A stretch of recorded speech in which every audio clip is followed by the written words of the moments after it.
Well, good morning, everyone. It's Sunday, whatever it is, I have no idea, 14th of December, and we're heading for Spring Street in the city, which is where DevelopmentWA have got their head office. And I had a bit of trouble finding this place yesterday. All these buildings down here look the same, and I wasn't stalking them or anything. It's just that when I go for a walk some mornings, I come up Spring Street and thought I'd just have a look at where they are on the way past. Now, some of these, this place for instance, it's got this woodside thing, and at the bottom it's got this little map which from here is almost impossible to read.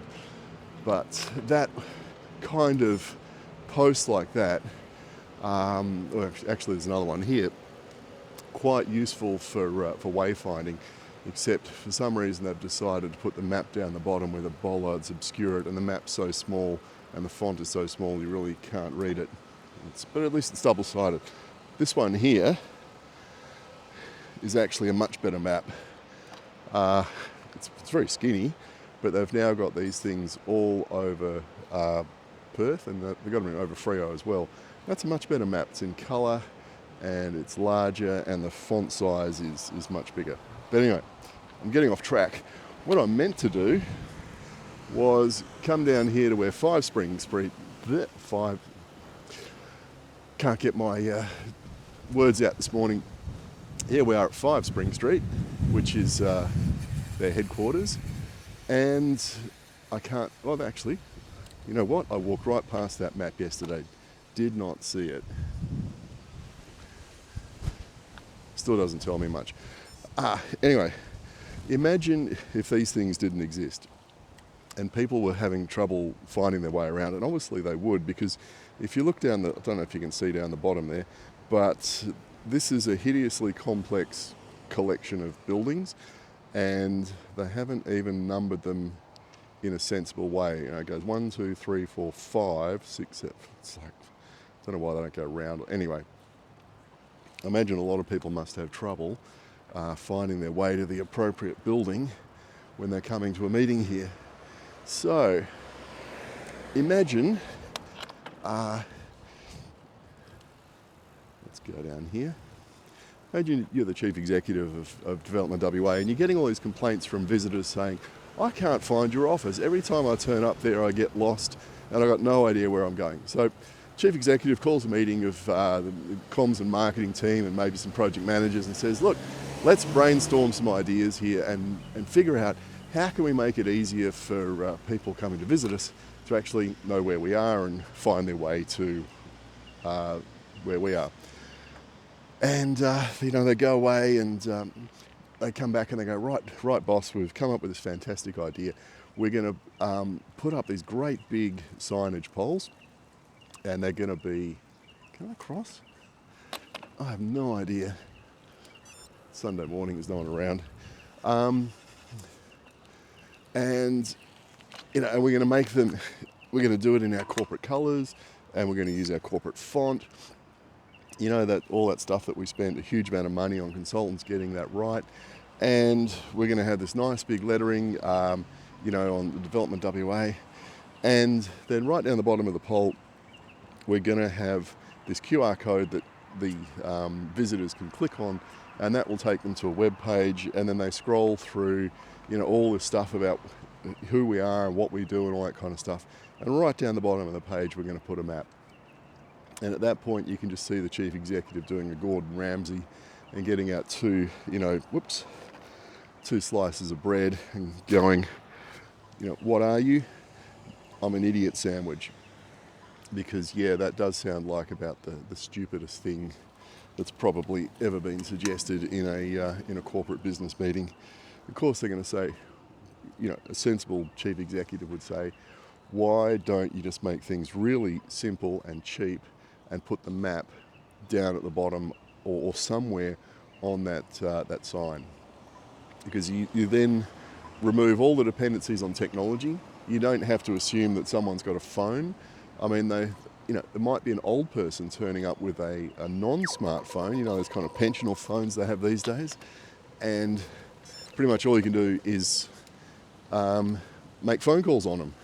They don't actually have a camera, and they don't have a browser, and you can't bring up a web page, and you can't click on a QR code and all that kind of stuff. So just make it simple, put a map on it, which is exactly what we're actually doing today. So we're going to ride from their headquarters down to Waterbank in East Perth, and in my saddlebags I've got a homemade sign, and we're going to stick it up and see how it looks.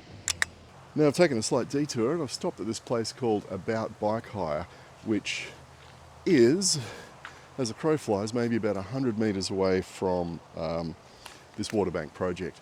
Because the reason I'm here is I reckon there's people on this team who have been replying to me going, well, we just assume everyone who's going to use this path around here is a local. Okay, think about this for a moment. Who's going to come here and hire a bike from About Bike Hire? And the answer is tourists. Tourists, interstate or international tourists. People who have no idea about the cartography or geography or whatever of the Perth metro area. And they're going to come out of there and they're going to, get on this path and go under the causeway here, discover this detour and just have no idea. Now, I know, again, I've said it's a simple detour and all that kind of stuff, but you cannot assume that people have got local knowledge. All right. So that sign's pretty much unreadable because there's a pretty strong easterly today and it's blown the sign almost horizontal. Yeah. And, yeah, I got it. And I think that might be because whoever's put all that signage up around here has been very economical with the cable ties. And although they've gone and paid for 4 eyelets on the signs, someone's only put 2 cable ties in them at the top, which is a little bit useless. But at least that sign is still in place. Now, interestingly, all the temp fencing signage seems to be cable tied down properly. It's all using 3 or 4 cable ties. So the company that rents the fencing is very particular about people wanting to be able to see who owns it, and I guess more importantly, the phone number you can call if you want to rent it. Their marketing people would be saying, if you can't read our signage, what's the point? Might as well not have it up on any of these fences. It's an important way to win new business. All right. So they still haven't bothered putting any directional arrows down here to tell us where to go when we cross the road here. Now, if this was a professional video channel, what I would be doing is I'd be stopping, pulling out a tripod, putting my camera on the tripod, filming myself putting the sign up and all that kind of stuff. But you know what? This is not that kind of channel. I'm just going to stop and put the stuff up and move on. I'm sure you've all seen something getting cable tied to a fence in the past.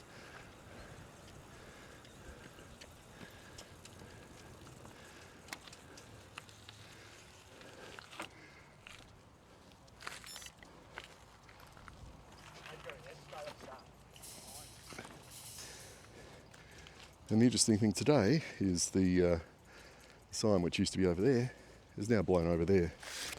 All right. Here we go. Have I got 4 cable ties? Yes, I do.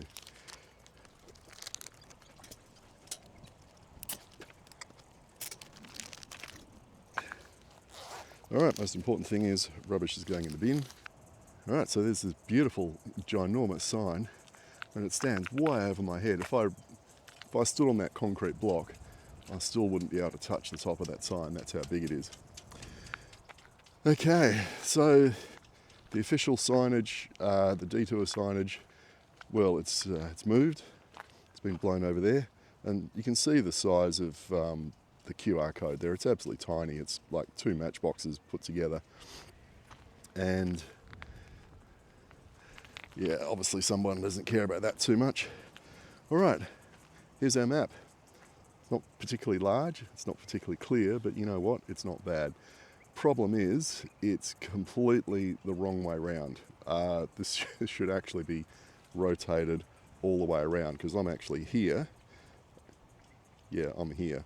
That's where this path starts. So if I'd done this properly, if I'd really thought about it, I would have rotated the map, but then all of this stuff would have been upside down. That's why I didn't bother doing it.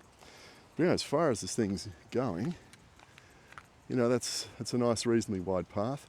It looks like they've actually raised this area, which is good, because this stuff right in front of us here, every time I got heavy rains, it would flood, and it would stay flooded for a couple of days. So it's nice to see. It looks like they've raised it a little bit. I guess come winter and the rains, we'll find out soon enough whether they've got that right. Anyway, here's the map. And of course I forgot to bring some side cutters with me, so the flappy bits are going to be flapping in the wind. Please don't poke your eyes out on that. And we'll see how long this lasts. I reckon in this wind, if it gets caught under there, it's not going to last very long at all. But anyway, there you go, guerrilla map making. Now, hilariously, when I was on my way home a couple of hours later, I was overtaken by this bloke on an e-bike near Trinity College. And when we got to the detour location, he pulled off to the left, and I thought, he's going to see my map on the fence, and he's going to have a look at it. And hopefully that's going to show him how he can now use the detour path.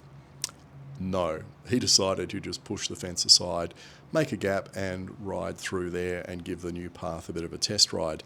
I guess he didn't get the memo that this detour is in place until the 20th of December. I was really sorely tempted to follow him, but I thought, no, the fence is there for a reason. I don't want to damage the underlay on the path and risk pushing that opening date back even further. So, yeah, I took the detour. Now, on the way home, I was thinking, what was that map actually big enough? And I think the answer is no. But what kind of size map or board or whatever you want to call it could I actually easily transport in my bike panniers to a site like this if we have to do some guerrilla map making in the future? Interestingly enough, Officeworks have these cheap poster boards available. It's not as strong as core fluid, I think. It's just kind of honeycomb material. But, you can get an A2 one printed up, I guess in colour, from $25 a unit. So if I'd known about that, I might have gone and had, put $50 of my own money into this and printed up two of these, so we could have seen what it would be like to have a map at each end of the detour, and maybe with a bit of text at the bottom saying how long the detour is going to be in place for. So maybe that's something for next time. But I've got to say, even a small, cheap board like this is, with a map on it, is going to convey a heck of a lot more information to someone who needs to use this detour than a sign which has just been chopped down and left in the dirt and doesn't have any really useful information on it. Okay, that's it. Until next time.